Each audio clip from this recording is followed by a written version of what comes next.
Assalamualaikum warahmatullahi wabarakatuh. Selamat pagi mitra suara kapas narasanya. Kami dapat kembali lagi menemani Anda. Kali ini juga baru sama laporan ekstensi yang kedua di edisi hari Jumat 7 Maret 2025. Kali ini Pipi coba akan menemani pagi hari Anda dengan beragam informasi pilihan pastinya. Seperti biasa, di setiap hari Jumat kami hadirkan ruang dialog interaktif klinik udara bersama RSUD Dr. Muhammad Saleh. Udah hadir nih di studio ya narasumber kita pagi hari ini spesial. Ada Dr. Ajeng Putri Minggu pada hari ini akan berbagi informasi. Nah, sebentar lagi kan kita mau merayakan yang namanya Hari Perempuan Internasional. Nah, kaitannya dengan hal tersebut yang terasa apa? Kalau ngomongin terkait sama wanita itu nggak ada habisnya. Makhluk Tuhan satu ini paling seksi gitu ya. Ayo langsung saja kita sapa beliau. Assalamualaikum, selamat pagi dokter. Ya, waalaikumsalam warahmatullahi wabarakatuh. Selamat pagi, Mitra Suara Kota, Mbak Vivi. Oke, tercantik kita ini akan berbagi informasi mitra Suara pagi hari ini. Benar ya dok ya? Ini dalam rangka memperingati Hari Wanita, Perempuan ya? Perempuan Internasional. Nah, dokter, ini ngomong-ngomong melihat Hari Perempuan Internasional sebenarnya jatuh pada tanggal berapa? Ya, Hari Perempuan Internasional diperingati setiap tahunnya pada tanggal 8 Maret. Sekarang tanggal 7 ya? Ya, esok hari Sabtu ya. Hari ke-7 di bulan Ramadan dok? Iya, hari ke-7 di bulan Ramadan. Menjalankan ibadah puasa ya dokter. Iya, terima kasih. Oke dokter, terkait sama Hari Perempuan Internasional, dokter mau membahas seputar apa nih dok? Oke, jadi untuk semua perempuan ya di seluruh dunia, khususnya di kota Probolinggo, mereka semua adalah perempuan-perempuan yang hebat. Jadi sekilas saya melihat ketika saya mengantar putra saya sekolah gitu ya, melewati pusat kota, terutama di area pasar, saya melihat banyak sekali perempuan-perempuan yang masih tangguh. Dia kan pasti dari pagi bahkan dari jam 3 pagi itu sudah buka lapak, berjualan, bahkan manggul dagangan. Hebat loh untuk saat-saat sekarang mereka membantu keluarga ya, untuk perekonomian keluarga, seperti itu. Oke, kalau ngomongin terkait sama wanita ini adalah sosok perempuannya adalah sosok makhluk yang benar kata dokter tadi tangguh gitu ya. Kemudian bisa melakukan satu pekerjaan dalam satu waktu gitu ya. Betul. Dilakukan oleh pria ya dokter. Betul, mengandung, melahirkan, menyusui.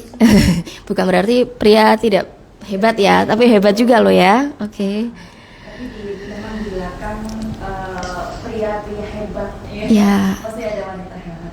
Iya betul, sosok itu ada. Kalau dokter sendiri makna dari perempuan masa kini apa sih? Ya, perempuan masa kini adalah dia yang mampu berdikari menunjukkan kemampuannya. Dia bebas dalam mengemukakan pendapat, bebas untuk berbicara sesuai dengan koridornya. Seperti itu. Oke, kalau melihat wanita-wanita saat ini nih dok, kan banyak nih wanita yang mengalami karir itu juga banyak nih, sudah terekspos juga banyak ya, apalagi di dunia IT yang saat ini cepet gitu ya dok ya. Dan menurut dokter sendiri bagaimana sih dok wanita-wanita yang jadi korban kekerasan gitu kan? Oke. Oke.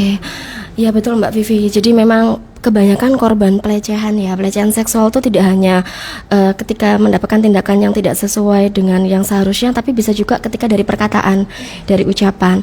Tapi kebanyakan korban itu takut untuk melapor. Takut untuk melapor karena ketika dia melapor, khawatirnya itu malah semakin dibully.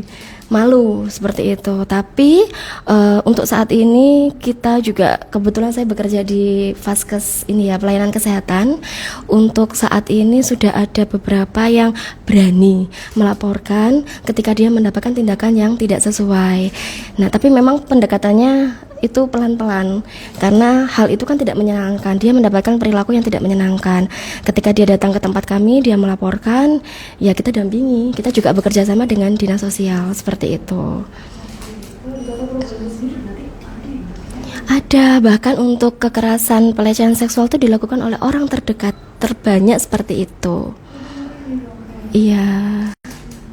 Jadi mungkin ada sesuatu yang mau disampaikan nih terkait dengan hal tersebut Kak Derti, apalagi dalam kan orang-orang dalam ya, Mm-mm. orang-orang sekitar orang terdekat, mungkin ada yang bisa disampaikan. Oke, yang pertama mungkin memang satu ya, bekal ilmu agama dulu kita terapkan dalam lingkungan keluarga, karena kita ada putra ataupun putri ya, laki-laki atau perempuan, ketika kita membekali agama dengan kuat, akidah yang baik, mereka juga akan bisa menjaga diri mereka kelak.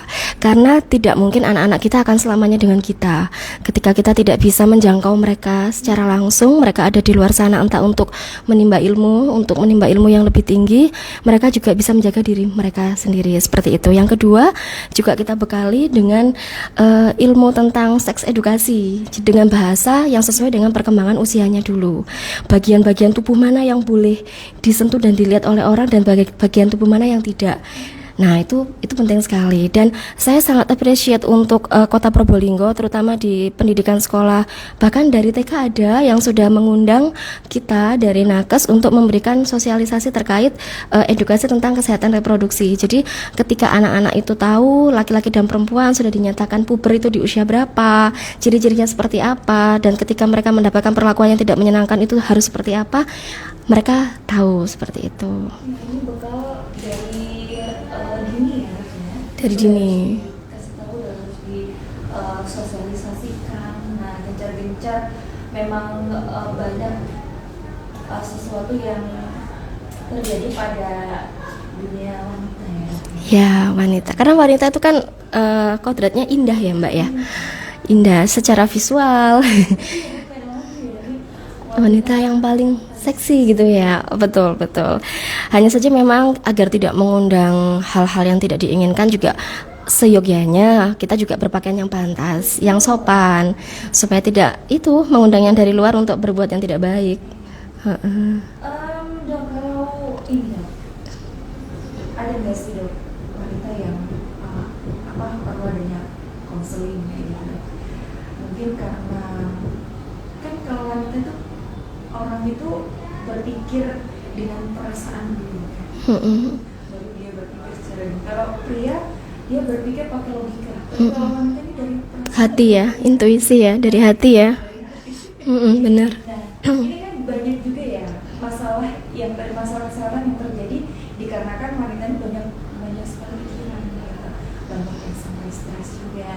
Nah, ini dikarenakan karena pikiran atau banyaknya faktor yang lain. Ya, memang salah satunya itu kan psikosomatis ya, yang gejala-gejala tersebut. Jadi tubuh merasakan sakit yang luar biasa, entah dari gangguan pencernaan atau sakit kepala yang terus-menerus. Tapi ketika dia memeriksakan diri ke fasilitas kesehatan, semua untuk pemeriksaan fisiknya baik. Nah, ternyata ketika kita kaji ulang, memang secara psikis dia mengalami banyak sekali tekanan. Entah masalah apapun, rata-rata memang yang datang ke tempat kami bekerja itu masalah ekonomi terbanyak, dukungan keluarga. Ada yang sampai akan mengakhiri hidup tuh ada, Mbak Vivi, tapi tidak sampai terjadi karena segera ketahuan. Nah, seperti itu kita dampingi karena tidak hanya mutlak harus diobati, tapi harus kita ajak bicara pelan-pelan, dan itu perlu waktu yang tidak sebentar. Seperti itu.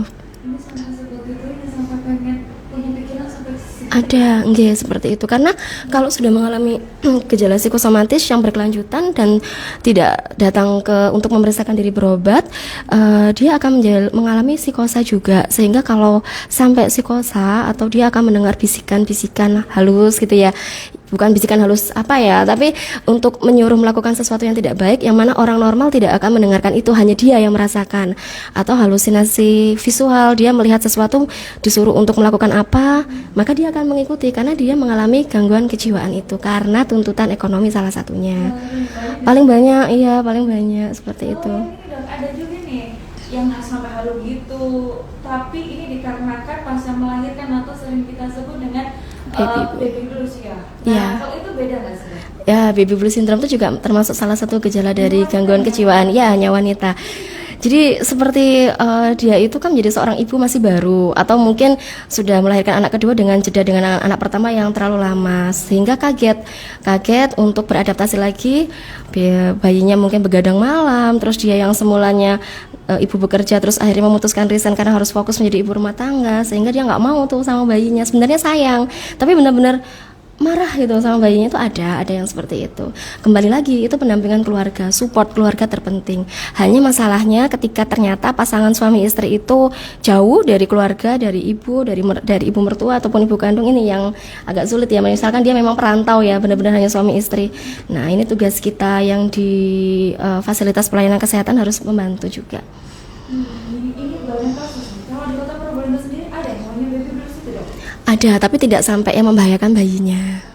Ya. Sebab ada beberapa kasus juga mungkin di daerah yang lain nih, Dok, ya, sampai anaknya itu diambilnya sama Meninggal. nggak sadar gitu. Ya, jangan sampai ada di sini ya. Wanita sini saya yakin mereka punya keimanan dan ketakwaan yang tebal, Dok.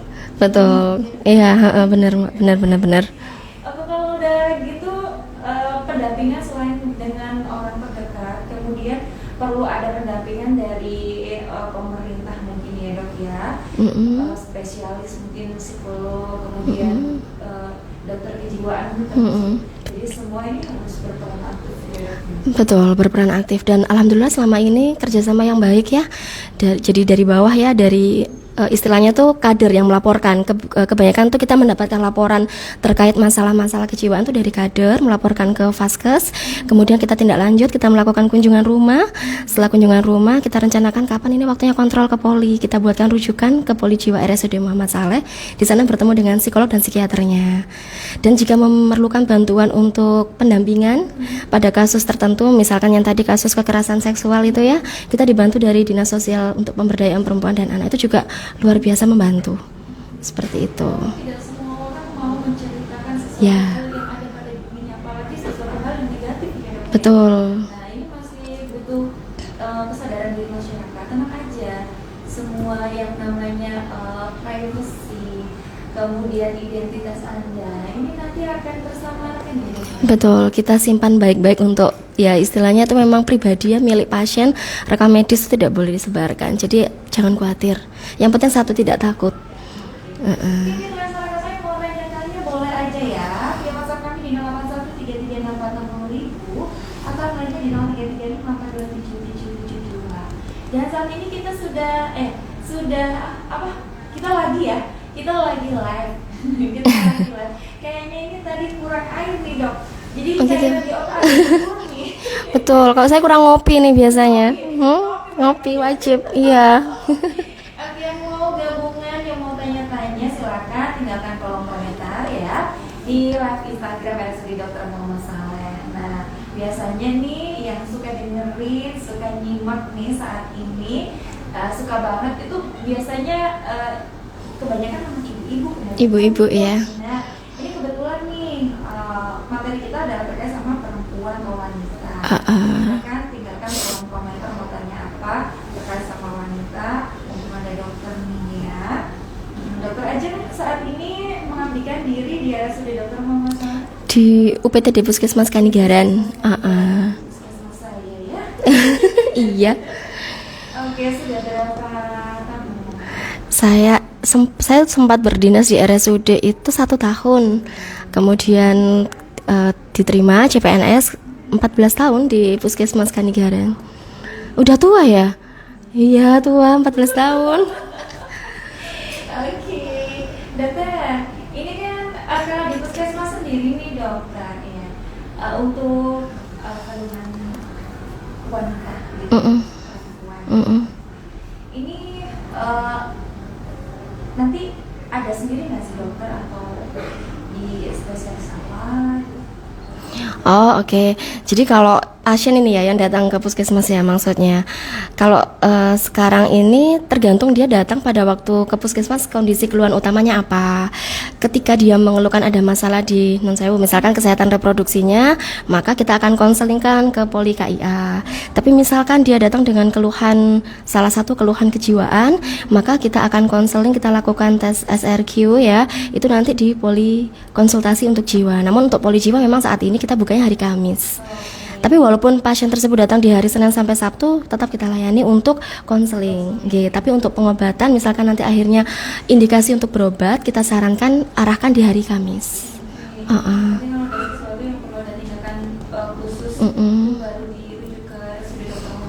Ya, kalau misalkan memang sangat indikasi untuk dirujuk, kami akan buatkan rujukan sesuai dengan diagnosa yang kita temukan. Seperti itu. Kita sama-sama kerajaan ini selaku anggota pengurus Dharma Wanita RSUD gitu. Ya, pengurus Dharma Wanita ya. Pengurus dari Bidang pendidikan. pendidikan.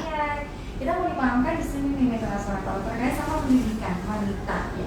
Jadi antara wanita sama pendidikan ini nggak bisa lepas nih dok ya.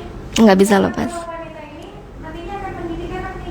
Betul. Untuk menjadi bibit-bibit penerus bangsa yang berkualitas nih dok ya. Iya, madrasah utama ya. Madrasah utama dari keluarga itu ada wanita. Betul, betul. Oke. Dokter, mungkin ada yang mau disampaikan nih dokter terkait sama pendidikan pendidikan anak kan dari ibu nih, dari mama. Yang bagus seperti apa sih? Karena anak-anak sekarang tuh beda dok sama anak-anak yang dulu dok. Kalau anak sekarang kan itu lebih banyak ngeyelnya waktu. Ya. Gitu ya Mbak ya. Jangan sampai saya melakukan kekerasan sama anak saya.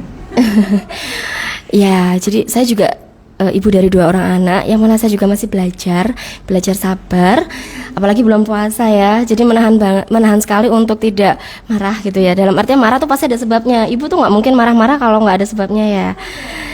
Jadi kalau secara teori ilmu parenting sangat bagus, itu memang wajib kita harus belajar. Namun secara real kita hadapi di rumah, kita harus mengikuti dalam artian dari tahap tumbuh kembang anak kita. Nah, kalau di rumah, kalau pribadi di rumah saya sendiri, yang keras memang dalam artian keras tuh suami itu untuk memang tidak boleh memakai HP. Tapi kalau saya masih luluh, saya luluh tuh dalam artian saya ini nggak bisa full dengan anak-anak sama Uti, jadi kalau pegang HP boleh lah, tapi kalau suami datang ketahuan HP, pasti HP itu diambil dan nggak tahu di mana disimpan sama suami. Tujuannya apa? Tujuannya karena banyaknya kasus ya yang mereka tuh scroll lihat dari HP entah apapun itu bisa, bahkan masih TK pun dia tuh bisa mencari informasi apapun dari HP ya, kalau informasinya baik, kalau informasinya positif. Kadang-kadang mereka menirukan sesuatu yang pernah anak saya sendiri ada kalimat yang ya mungkin lagi tren di HP itu yang dia lihat dan dia tirukan di rumah. Ya dari mana kalau nggak dari HP? Kalau dari lingkungan sekolah insya Allah mboten, karena lingkungan sekolahnya baik. Nah akhirnya dia ngaku dari HP. Jadi sebisa mungkin kadang saya cekcok juga dengan suami, nggak apa-apa lah sebentar aja dikasih HP, tapi suami benar-benar tidak, sangat keras. Akhirnya saya juga kayak nggak disapa kalau saya berani memberikan HP. Jadi yang pertama diskusi dulu, komunikasi dengan suami bagaimana pola pendidikan dan anak-anak kita di rumah, mau kita didik seperti apa, kesepakatan bersama. Dan keras itu boleh asal itu baik untuk anak-anak kita. Yang penting jangan mukul, karena nanti dia akan mencontoh. Kita pukul dia dengan misalkan dia salah, langsung kita main pukul nggih, otomatis misalkan dia ingat, oh berarti aku boleh dong kalau salah mukul teman aku. Atau misalkan besok dia menikah, dia punya anak, dulu aku dipukul nih sama orang tua aku, jadi kalau anakku salah aku juga akan mukul. Yang penting jangan seperti itu, biar nggak jadi contoh, karena kita adalah contoh untuk anak-anak kita dan anak kita akan meniru apa yang kita lakukan, seperti itu. Iya. Ditegur ayahnya, saya lihat itu, aduh kok kasihan ya, tapi itu benar, itu baik. Cuma namanya ibu tadi ya pakai hati, jadi baper. Tapi nggak apa-apa. Terus dari situ tuh anak-anak jadi ada sosok yang ditakuti dan dia akhirnya lebih disiplin. Seperti itu. Terus pasangan ini harus ada ini Kesepakatan, ya. seperti apa nih? Betul banget. Kalau ada komitmen seperti itu ya berdua ini harus komitmen memang ya. Iya. Bagaimana lagi ya? Iya, benar sekali. Tuh. Oke. Mas Wahyu, apakah ada pertanyaan? Oke, coba saya bacakan pertanyaan yang masuk via kolom komentar ya. Di slide kamera sudah terlalu selesai. Dari siapa nih? Dari Trihayu. Permisi dokter, mau nanya nih. Sekarang di Probolinggo sedang marak begal payung. Oke. Iya. Bagaimana cara kita seperti wanita supaya bisa terhindar dari hal tersebut dok? Padahal pada kita sudah sopan dok. Apa yang maksudnya itu? Seharusnya seperti wanita. Padahal udah sopan dok. Iya, sudah sopan ya padahal ya. Begal tit itu ya, itu saya juga pengalaman pribadi pernah mengalami pada waktu SMP. Sekolah saya naik becak ya, abonemen becak. Menurut saya sekolah tuh pakaian saya juga sudah sesuai standar ya Mbak, pakaian seragam ya. Memang area rame ya, daerah situ, kemudian tiba-tiba anak sekolah dari tempat sekolah lain segerombolan yang saya nggak kenal pok ya, langsung pegang. Itu membuat saya nggak mau masuk sekolah berikutnya, takut.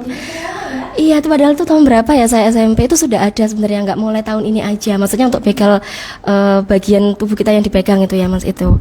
Jadi kembali lagi ya, memang kesadaran untuk memberikan pembekalan pada oknum-oknum lagi ya, oknum-oknum lagi yang kok nggak sopan gitu ya, kok ngeras sekali pikirannya, kok ada keinginan untuk berbuat seperti itu. Ya yang bisa kita lakukan, kita sudah berupaya untuk memakai pakaian yang sopan, ya melindungi diri kita dengan ini ya, kalau bisa melewati tempat yang jangan sepi satu, kalaupun melewati tempat yang ramai juga tetap ada, katanya sih ada yang sempat itu tetap waspada, jaga-jaga, tapi yang pasti keselamatan diri itu penting, seperti itu. Memang semua itu semua itu berasal dari pandangan. Betul, dari pandangan. Pandangan kemudian muncul ini. Pikiran ngeres ya, pikiran yang nggak baik. Iya. Kepada anak-anak kita ya, Dok ya.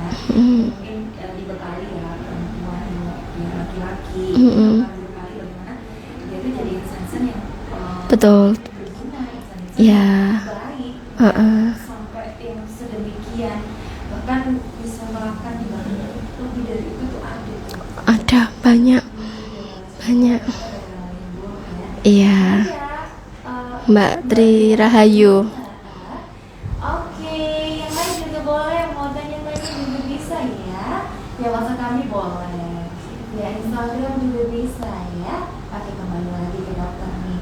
Bagaimana kalau di bulan puasa gini nih, kita cara mendidik anak kita untuk jadi pribadi yang baik di bulan suci Ramadan. Ini kan gak mudah nih mengajarkan anak kita, apalagi kita sebagai seorang ibu ya Dok ya, mengajarkan anak kita untuk mulai berpuasa. Sebenarnya puasa itu dilatih mulai sejak usia berapa sih Dok?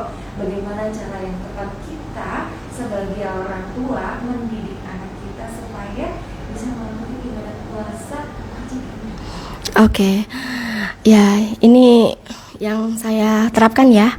Yang saya terapkan di rumah sebenarnya untuk mendidik usia berapa anak kita berpuasa, patokan waktu usia saya tidak memakai itu. Jadi saya dari anak pertama itu ketika dia kelas 1 itu sudah mulai saya ajari untuk bertahap. Puasa duhur dulu, nanti begitu azan boleh berbuka, saya kasih waktu lanjut ke maghrib. Tapi alhamdulillah untuk kakak bisa sampai maghrib. Nah yang drama yang nomor 2 ini yang nomor 2 emang beda, jadi kita nggak boleh menyamakan punya keinginan anak harus sama semua, nggak, karakter anak kita tuh berbeda. Jadi tapi saya nggak menyalahkan juga yang nomor 2 ini unik. Ikut sahur, jadi meniru ya, ikut sahur, puasa, nanti zuhur, buka terus sampai maghrib. Nah seperti itu, jadi nggak apa-apa, itu proses mereka. Jadi tetap dari saya dan ayahnya, dari orang tuanya, ketika kita beribadah wajib, kita lihat, kita sampaikan ke anak-anak, dia akan ikut sendiri. Ayahnya pergi ke masjid, dia ikut. Ayahnya nggak mengajak, ayo kemana gitu kan, mau jamaah gitu kan, mau gitu, sekalipun subuh pun katanya lengket ya, untuk mata kan ngantuk banget ya, tetap mau. Mereka sudah semangat. Ketika kemarin sempat ayahnya belum pulang karena ada tindakan di rumah sakit, itu gitu, itu ya, nunggu di depan pintu, kok nggak jamaah gitu, karena kakaknya lagi pondok Ramadan nih, si adik, kok nggak jamaah, nggak ada ayah, dia merasa ada yang hilang. Jadi intinya kebiasaan kecil yang nanti dari orang tua akan diikuti oleh anaknya, seperti itu. Peniru ulung, oke, betul. Harus benar-benar yang namanya mencontoh, memberikan contoh yang baik. Dan yang pasti kita juga memberikan pengertian tentang makna puasa. Jadi artinya puasa itu bukan berarti emas atau adik nggak makan nggak minum aja.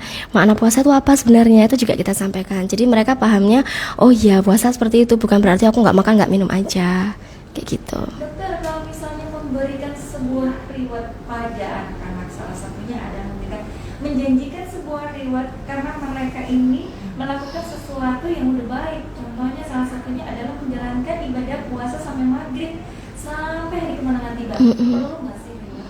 Atau bahkan membuat mereka ini jadi kecanduan? Ya, itu bagus ini pertanyaannya. Jadi reward itu sebenarnya boleh-boleh aja, boleh-boleh saja. Asalkan tidak selalu setiap tindakan yang nantinya kita berikan ke anak dijanjikan untuk nanti kalau sudah berhasil ibu kasih ini ya gitu. Tapi anak akan lebih semangat ketika dia dijanjikan hal itu. Tapi kuncinya yaitu tadi jangan selalu memberikan reward karena nanti akhirnya dia melakukan itu karena dapat reward. Tapi kalau di bulan suci ini boleh kasih dokter sebagai Nggak apa-apa. Kalau saya boleh-boleh aja. Karena mereka semangat. Misalkan contoh rewardnya hari ini bisa puasa penuh apa. Terus saya menjanjikannya nggak setiap hari. Kalau untuk si kakak nanti waktu mau lebaran ada ya angpau khusus buat kakak, THR buat kakak, langsung masuk tabungan ya. Kalau si adik ini nagihnya tiap hari. Iya. Iya. Tapi memang mungkin untuk mengajarkan anak mulai berpuasa, anak-anak diajarkan Sejak dini, betul. Kemudian kita mencontoh anak-anak kita udah kita suruh mengajarkan. Kemudian si mama atau si papa nih malah tidak berpuasa. Ini pernah pengalaman kemarin waktu saya belanja sebentar di salah satu pusat perbelanjaan. Waktu parkir, putra saya di mobil, dia nggak mau turun, haus mungkin ya. Nggak, sudah ibu aja gitu. Terus nyeletuk dia ke driver saya, loh mas, noleh kanan mungkin ya, kok itu laki-laki besar kan mungkin pekerja juga di sana, kok enak makan bakso, kok nggak puasa. Lah itu loh, jadi istilahnya itu kan dilihat oleh anak kita ya, oleh sekitar kita, kan pasti akan jadi pertanyaan. Jadi menurut saya ya, laki-laki kok nggak berpuasa. Yang anak saya tahu perempuan yang boleh tidak berpuasa karena ada hal-hal tertentu dalam setiap bulannya. Dan dia melihat ketika saya tidak berpuasa di awal-awal bulan Ramadan karena sedang berhalangan, dia tahu. Tapi dia akhirnya bertanya, kenapa kok laki-laki besar sehat nggak puasa. Akhirnya driver saya menyampaikan, oh mungkin bapaknya lagi sakit sehingga nggak bisa puasa dulu, tapi itu lagi makan ya. Seperti itu, nah kan?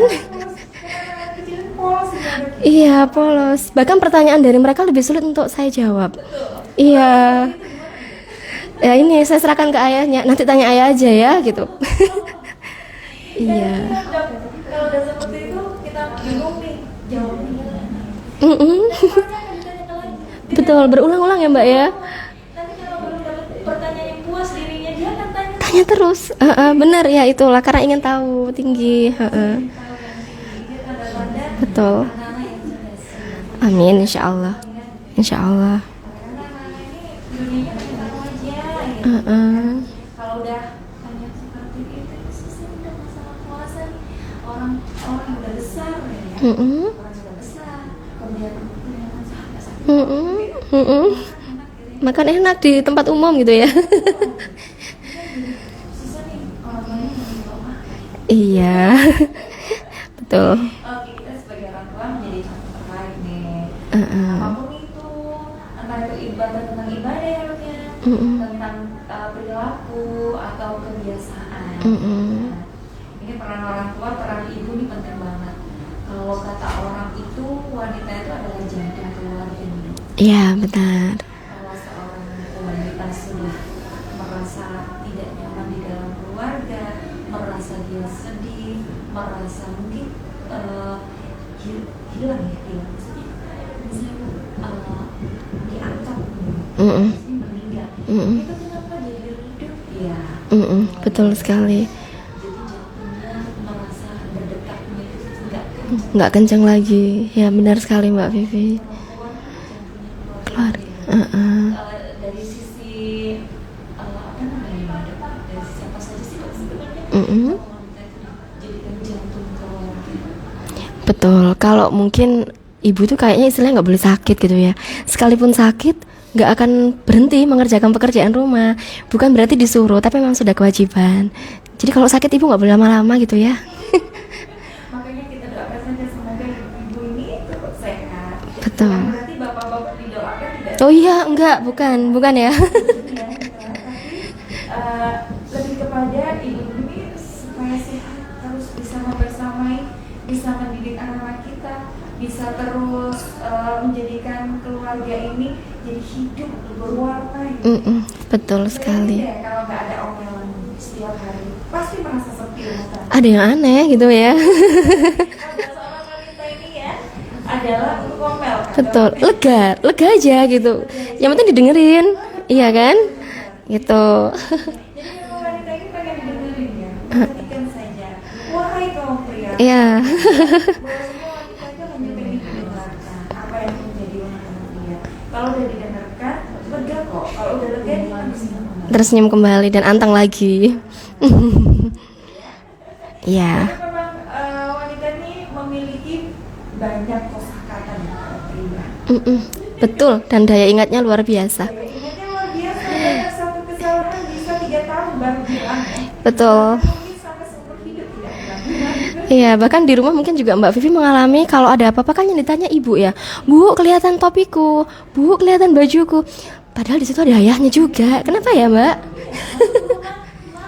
Iya. Masuk rumah, Betul. bangun tidur, mama gitu. Kenapa gitu?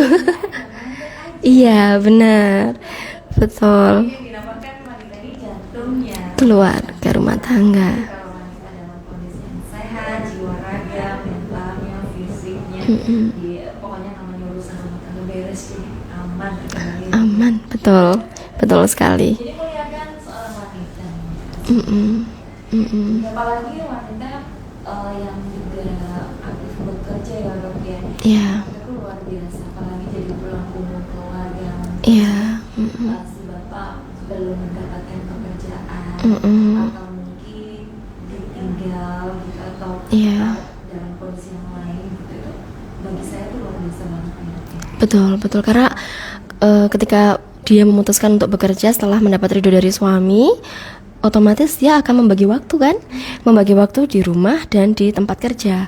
Ketika ada masalah di rumah, nggak boleh sampai terbawa di tempat kerja. Ketika ada masalah di tempat kerja juga, ketika sudah sampai di rumah jangan dibawa di rumah. Jadi memang harus kuat ya seperti itu, memposisikan diri. Urusan kantor Sudah tutup dulu, tutup dulu. kalau urusan di rumah jangan dibawa ke kantor, kasihan teman-temannya. Iya. Jadi pelampiasan. Benar. Pasti muliakan seorang wanita. Karena wanita ini selain jantung keluarga, mereka ini kuat banget benar ya. Sekuat-kuatnya dia masih kuat wanita Ya.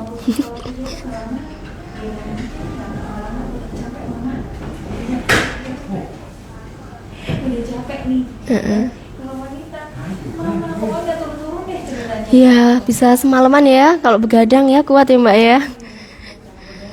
Kalau gendong, apalagi kalau sampai dia si anak sakit, dan namanya hati harus kuat banget. Nggak mau ditaruh.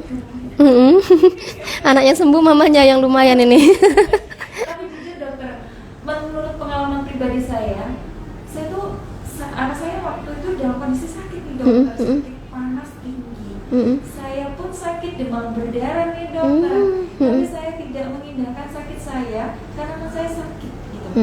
Jadi saya tidak merasakan sakit di badan saya, dan ternyata anak saya sembuh, sakit saya makin menjadi. Ternyata dicek lab dan saya positif demam berdarah dokter. Jadi saya shock banget. Akhirnya langsung dibawa ke rumah sakit dalam kondisi yang itu harganya udah turun banget.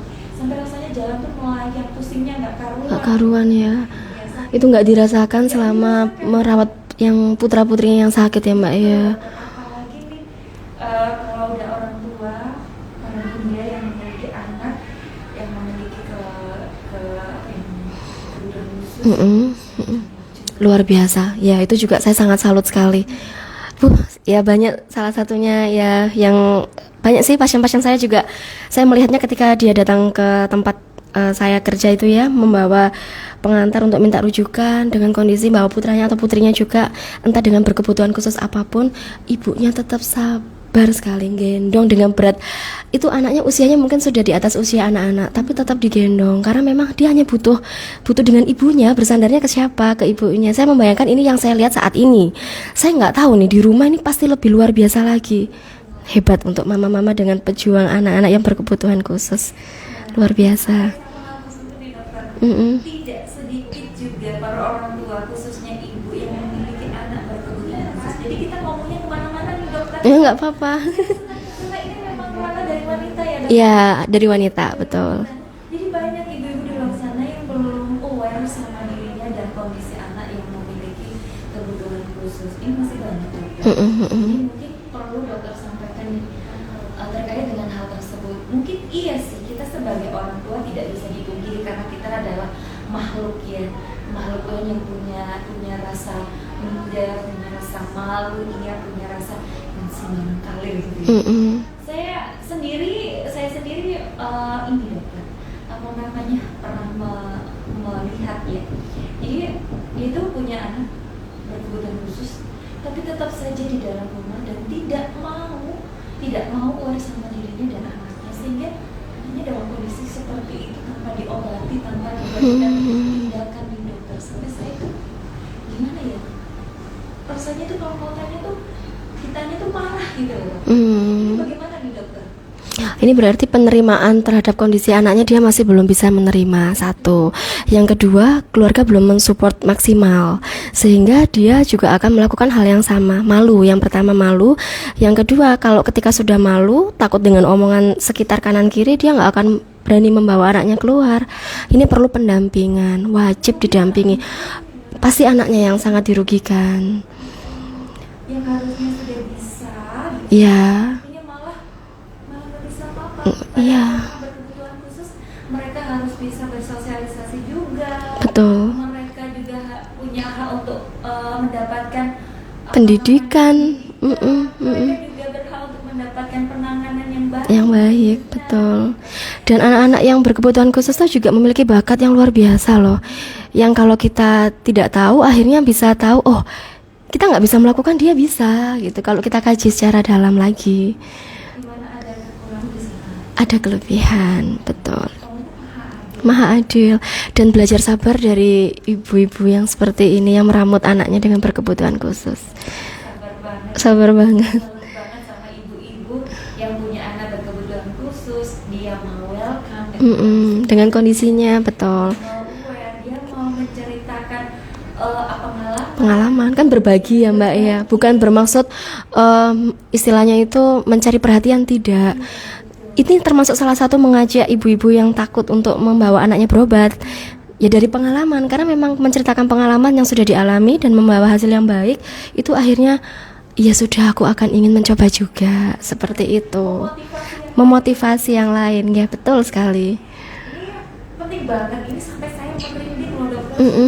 Karena di luar sana masih banyak yang belum membuka diri untuk anaknya bisa melakukan hal-hal yang untuk mendapatkan, maksudnya mendapatkan, iya, untuk mendapatkan penanganan yang tepat, khususnya untuk anak-anak yang berkebutuhan khusus. Jadi saya sempat lihat di rumah sakit RSUD Dr. Muhammad Saleh. Di sana banyak anak-anak yang berkebutuhan khusus yang udah banyak mendapatkan penanganan ya, karena di sana juga membuka tempat fisioterapi. Iya betul. Di sana luar biasa dokter, saya melihat sendiri karena ada khusus pediatri, jadi mereka penanganan motorik untuk anak-anak. Kemudian apalagi sekarang ditambah dengan terapi bicara nih dokter. Oh ya, speech untuk anak-anak yang speech delay ya, yang terlambat bicara ya. Banyak anak-anak di Kota Probolinggo khususnya dan sekitarnya itu butuh yang namanya terapi ini dokter. Iya, banyak kasusnya ya. Banyak banget ya. Apa itu penyebabnya kira-kira Mbak, salah satunya? Iya. Seneng itu, tapi nggak menyalahkan sih. Itu memang mungkin ada pertimbangan kenapa kok terlalu lama dipaparkan gadget seperti itu ya. Tapi sebaiknya memang kasusnya banyak sekali. Kalau dok iki wis umur 3 tahun loh anakku kok mama papa kok gak bisa. Nah itu sudah bagus nih orang tua menyampaikan hal itu. Kita rujuk ya ke rumah sakit ya untuk kita latih bicaranya gitu. Mau seperti itu. Kalau yang udah seperti itu nih dok, pernah saya wawancara sama terapis bicaranya, Mbak Cika namanya. Mbak Cika dari RSUD ya. Jadi untuk yang stage delay karena ini sebenarnya anaknya baik-baik saja, cuma memang kurang adanya sosialisasi dengan lingkungan sekitar, dan terlalu banyak bermain gadget berjam-jam gitu, sehingga menyebabkan mereka tuh kosakatanya berkurang. Bukan berkurang ya, tapi memang kurang gitu. Iya betul. Nah ternyata terapinya hanya 2 hingga 3 bulan bulan. Karena memang beda sih sebenarnya satu anak dengan yang lainnya, tapi ya kebanyakan yang seperti itu bisa ditempuh sekian. Kalau kecuali nih dok, tanda kutip nih, kalau mempunyai masalah tertentu ya dok, seperti cerebral palsy. Nah, dengan ya betul, Kemudian dengan ini tertentu sih, kemudian kejang gitu. Apa namanya? Lagi banyak faktornya. Ini kecuali ini ya, ini memang harus benar-benar rutin di terapi bicara iya, motorik iya. Betul. Ini memang beda, membutuhkan waktu yang Lebih lama. Nggak ada. Ini adalah kesadaran kita sebagai seorang wanita, sahabat. Iya, menemani. Iya betul. Tapi yang pasti kita sebagai seorang ibu, kita harus benar-benar memperhatikan anak-anak kita ya dok ya. Benar. Jadi bagaimana nih, apakah ini sudah sesuai pertumbuhan dan perkembangannya, sesuai dengan tahapannya atau enggak? Sebagai ibu yang tahu. Iya. Kalau ayah tahu dari ibu. Betul, biasanya memang dari ibu. Nah ibu ini tempat utamanya ya, utama sumbernya untuk bisa mengetahui tumbuh kembang anak. Iya, anak akan bercerita ke ibunya. Iya, seperti itu. Nah mungkin bisa disampaikan buat para ibu, tumbuh kembang anak itu yang seperti apa sih dok, yang harus kita perhatikan dasarnya sehingga kita tahu, kita bisa mengklasifikasikan anak kita ini. Oh ini perlu saya lakukan pemeriksaan ke dokter anak, mungkin mau dibagaimanakan nih anak saya nih. Nah, mungkin bisa dijelaskan. Oke, ya terima kasih Mbak Vivi. Jadi saya juga izin menyampaikan terkait pentingnya ibu-ibu semuanya kan pasti punya buku KIA ya. Ketika dia hamil, dia akan dibekali buku pink ya. Buku pink itu gratis ya, itu dapat di puskesmas ketika dia melakukan pemeriksaan ANCT atau antenatal care terpadu. Nah, di situ itu semuanya ada, dari ibu itu hamil, melahirkan sampai anaknya usia 59 bulan. Jadi bukunya nggak hanya dibawa, tapi dibaca dengan seksama dan rutin untuk datang ke posyandu. Kenapa? Karena di situ kita akan mengukur satu, berat badan anak. Ketika dia mengalami keterlambatan, pertumbuhannya tidak sesuai, akan tahu di situ. Yang kedua, panjang badan atau tinggi badan. Ini juga akan diketahui ketika dia tidak tumbuh sesuai dengan usianya. Lingkar kepala pada kondisi-kondisi tertentu, misalkan ada kelainan seperti contoh hidrosefalus ya, penumpukan cairan di otak, itu juga akan diketahui. Atau anencefali ya, mikrosefali. Anencefali kalau nggak punya ini ya, tempurung ya. Kalau mikro yang ukurannya tidak seharusnya. Nah, itu semua bisa kita ketahui kalau kita rutin melakukan kegiatan di posyandu. Loh, dokter, saya kerja nih, suami saya kerja. Akhirnya sama uti atau rewang saya, enggak apa-apa. Yang penting anaknya dilakukan pemeriksaan rutin di posyandu, karena juga di posyandu itu setiap bulan Februari Agustus itu juga ada pemberian vitamin A, pemberian obat cacing.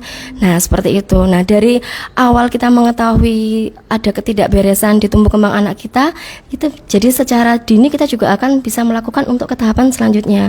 Nakes, bidan ataupun dokter ataupun perawat yang menemukan hal itu, dia akan membuatkan rujukan untuk menyampaikan ke orang tua, dan nanti tahap lanjutnya kita akan rujuk ke poli anak jika memang indikasi ditemukan kelainan. Iya. Karena kebanyakan itu yang takut ke posyandu tuh karena takut disuntik, takut diimunisasi. Satu, karena takut reaksi dari imunisasi kayak gitu. Enggak panas. Iya, realitanya memang ada kejadian efek imunisasi memang panas. Itu artinya berespon terhadap vaksinnya, seperti itu. Itu faktor yang pertama dok. Yang kedua, kembali lagi ke aware-nya kita. Betul. Nah, ini yang susah. Kalau karena denial ya, dia menolak, malu. Ya, untuk diketahui, akhirnya yang dikorbankan ya anaknya lagi. Istilahnya dia ke depannya, masa depannya seperti apa, kan tidak selamanya dia akan bersama kita.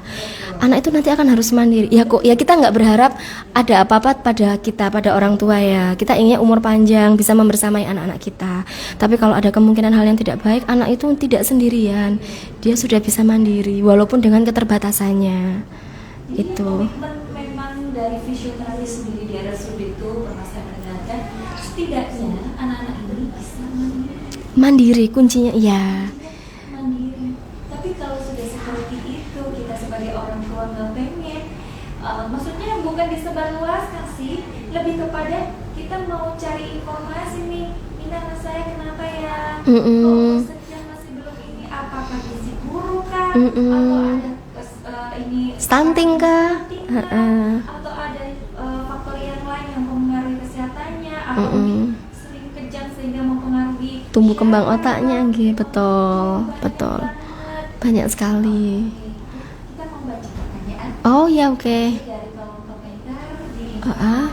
Kita Permasalahan dari Cindy Maulidia. Wah, Mm-mm. saya kenal nih nama nih.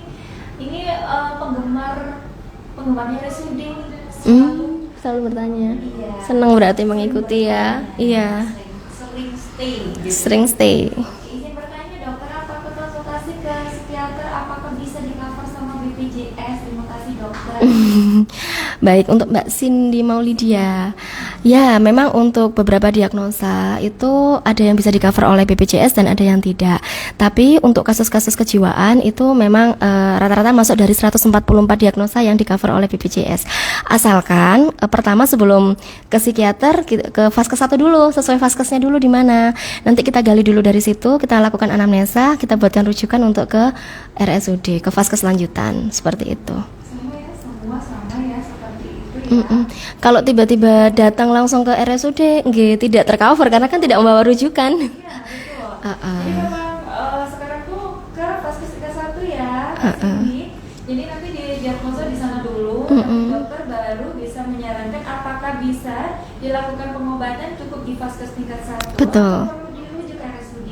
Mm-mm. Kalau perlu dirujuk berarti sudah ada surat rujukan, nanti bisa ya menggunakan BPJS. Bisa. Dan pemerintah Kota Probolinggo sendiri juga bisa membantu Anda ya, karena memang sekarang tuh ada yang namanya Puspaga dok. Puspaga, ya ini juga membantu sekali. Jadi dinas sosial pemerintah Kota Probolinggo Puspaga yang dinaungi oleh dinas sosial yang menaungi Puspaga, juga ada yang namanya tempat fisioterapi. Betul. Kemudian ada Psikiaternya juga. Jadi bisa melalui ini RSUD Dr. Muhammad Saleh dengan rujukan dari vaskes dulu atau ke dinas sosial ke Puspaga. Tentunya Anda adalah warga Kota Probolinggo syaratnya, betul. Ya, tapi untuk ke psikiater seperti itu. Kalau mau ke RSUD dengan tindakan yang ada di RSUD, ini dulu ya ke vaskes tingkat 1 dulu, supaya dapat Rujukannya. Kalau di vaskes tingkat 1 Ternyata bisa diatasi. Oh, tidak ada kalau di vaskes 1. Psikiaternya nggak ada. Kalau yang saya tahu Puspaga itu memang ini dok, ada psikiaternya karena banyak juga yang konseling juga di sana. Ya, saya pernah sekali ke sana waktu itu mengisi kegiatan tentang tumbuh kembang, luar biasa di sana. Banyak juga yang konseling dan dengan macam-macam kondisi ya. Telaten sekali. Ya, tidak hanya urusan perempuan ya, anak dari berbagai masalah gitu ya dok ya. Nantinya sama psikiater yang ada di Puspaga juga akan diklasifikasikan. Kalau memang itu mengarah pada kriminalitas, nanti juga akan ada tindakan sendiri. Kalau mengarah pada kesehatan mungkin terkait sama itu tadi berkebutuhan khusus, itu juga nanti diarahkannya ke sana gitu. Kalau memang dibutuhkannya itu untuk pengobatan, mungkin nanti akan diarahkannya ke RSUD ke satunya dulu, nanti diarahkan untuk mendapatkan penanganan yang sesuatu kasus ya, bukan menunggu urgent ya, bukan seperti itu ya. Tapi memang ada. Jadi RSUD Dr. Muhammad Saleh itu ada sendiri ya, bagaimana harus menangani pasien dengan kondisi tertentu juga nanti akan tertangani dengan tepat kok ya, tidak serta merta kenapa nanti vaskesnya lagi yang bisa. Iya betul. Gitu ya. Oke, nanti next time mungkin akan ada pembahasan atau materi dari RSUD Dr. Muhammad Saleh untuk menjelaskan hal ini ya, atau instansi terkait menjelaskan hal ini terkait sama BPJS, bagaimana prosedurnya. Tapi memang itu sering sih dok kita datangkan ya, karena masyarakat mungkin saat ini mendengarkan, ada yang belum, yang mendengarkan monggo silakan bisa tepuk gula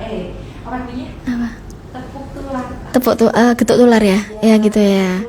Jadi supaya masyarakat pada tahu apa yang sebenarnya terjadi gitu Iya, soalnya memang per 1 Januari 2025 juga ada regulasi terbaru dari BPJS terkait indikasi boleh rawat inap dan tidak, kriteria kegawatannya. Jadi boleh ini masukan yang baik ya dari Mbak Vivi untuk RSUD Muhammad Saleh untuk topik berikutnya agar masyarakat juga bisa memahami, bukan bermaksud nakes mempersulit mboten seperti itu. Ya kan memang banyak yang menanyakan hal ini dokter. Kan udah masuk karena saya ini sakit lambung gitu kan ya. Kok dipulangkan? Itu dipulangkan bayar. Iya, kok bayar? Kemudian ada lagi sampai ada di media sosial juga saya sampai miris gitu ya. Anak saya ini saya takut mau bawa ke rumah sakit. Oke, silakan bawa ke Vaskes tingkat 1. Ya dok. Dan sekarang alhamdulillah di Vaskes tingkat 1 semua di Kota Probolinggo insya Allah alatnya juga sudah mulai Dilengkapi. Jadi kalau memang di Vaskes tingkat 1 tidak bisa tertangani karena alat atau nakesnya gitu ya, pasti akan mendapatkan surat Rujukan pasti itu benar. ya, nggak akan dibiarkan begitu saja. Betul. Oke, ada apresiasi nih dok Ya. dari pemirsa kita ya di Instagram RSUD Dr. Muhammad Saleh dari tempat kerja dokter dok. Oh ya, dari Puskesmas Kanegaran. Oh, terima kasih. Oke, terima kasih. Ya tadi saya izin dulu tapi diizinkan. Makasih ya. Masya Allah ya, untuk berbagi informasi pastinya diizinkan banget. Oke, nggak terasa loh dok. Iya, Jam. hampir 1 jam ya. Mau buka ya? Berbuka ya? Apa perlu saya buka azan maghrib lebih awal ya? Anak saya yang seneng ini. Oke dokter, di akhir perjumpaan pagi hari ini terkait sama wanita nih dokter. Pembahasan kita nggak hanya terkungkung sama tugas pokok dan fungsi wanita. Iya, jadi luas tapi juga tetap kembali ke wanita juga. Mungkin ada yang mau disampaikan kepada para wanita di seluruh dunia. Ya, jadi untuk semua wanita hebat di seluruh dunia, khususnya di Kota Probolinggo, jangan takut. Panjenengan semua punya bakat, punya keahlian di bidang masing-masing. Tidak boleh minder, keluarkan, sampaikan bakat tersebut selama itu benar. Tidak pengaruh terhadap etnis apapun. Panjenengan semua adalah ibu dan wanita yang hebat. Wow, luar biasa. Selamat Hari Wanita Internasional. Selamat Hari Wanita Perempuan ya dok. Oh iya, Hari Perempuan Internasional. Maaf ya, ini waktunya buka beneran nih saya ini kebelet. Kayaknya dokter kita sudah mulai kekurangan cairan. Cairan, iya betul. Tips satu lagi nih dari dokter ya, mumpung ada di sini nih. Nah puasa nih yang harus dilakukan supaya tetap kuat, supaya cairan di tubuh nggak keluarnya banyak. Dokter silakan. Oke, tips untuk ini ya, tetap bugar dan sehat selama berpuasa ya. Yang pasti jangan skip sahur. Karena ketika kita tidak sahur atau kebablasan ya, nggak sampai sahur, untuk kedepannya untuk aktivitas fisik dalam menjalani hari-hari akan lebih berat. Kan kita tidak langsung berbuka dengan makanan yang berat. Takjilnya boleh kurma yang manis sedikit, karena otomatis ketika kita berpuasa kondisi kadar gula kita akan turun drastis. Kondisi hipoglikemi itu membuat berdebar-debar, berkeringat dingin, kadang pusing sekali. Nah itu jangan sampai terjadi. Saja dokter yang berdebar-debar. Oh, saya tanggal muda juga berdebar-debar. Iya, berbuka yang manis sedikit aja, kemudian kita lakukan sholat maghrib dan kita buka puasa. Tapi jangan terlalu over ya, karena nanti waktu ibadah tarawih kekenyangan ngantuk. Seperti itu, tetap olahraga. Iya, yang ringan dulu. Menjelang berbuka boleh olahraga. Seperti apa dokter? Seperti kerupuk? Oh jangan, itu mengembang. Itu mengembang nanti. Ya, menjelang berbuka puasa makan barbel. Oh iya betul. Inspirasi saya nih Mas Wahyu ini. Saya belajar gimana cara hidup sehat ke Mas Wahyu. Real banget ini, sehat sekali. Iya. Oke. Kemudian makanan apa yang diperkenankan? Maksudnya makanan yang baik untuk menu sahur dokter? Oke, menu sahur itu lebih baik memang yang berkuah ya, sayuran ya, dan protein hewani juga. Seperti itu, hindari kafein. Nah ini saya memang pecinta kopi, tapi kalau sahur sebisa mungkin jangan minum kopi atau teh. Nanti dia akan terasa haus terus, sepanjang waktu akan haus terus. Seperti itu, dan makanan berlemak juga dibatasi. Pedas, kalau yang dengan gangguan lambung jangan terlalu sering ya, dan juga nggak bagus juga untuk terus-terusan makan pedas. Buah masuk dalam menu Wajib. sahur? buah boleh dan itu memang diharuskan. Tapi buah apa dulu nih? Kalau misalkan kalau durian kalau sahur jangan ya, saat berbuka aja dan jangan terlalu banyak. Tapi lagi musim durian nih memang sekarang enak sekali ya durian itu. Iya, kalau buka puasa boleh, nggak apa-apa. Takjilnya buah durian gitu ya. Kalau berbuka puasa bebas kok dokter. Apa itu? Yang pasti jangan yang langsung bersantan, yang terlalu pedas, yang terlalu berminyak. Hindari itu. Olahannya apapun hindari yang pedas, bersantan, berminyak.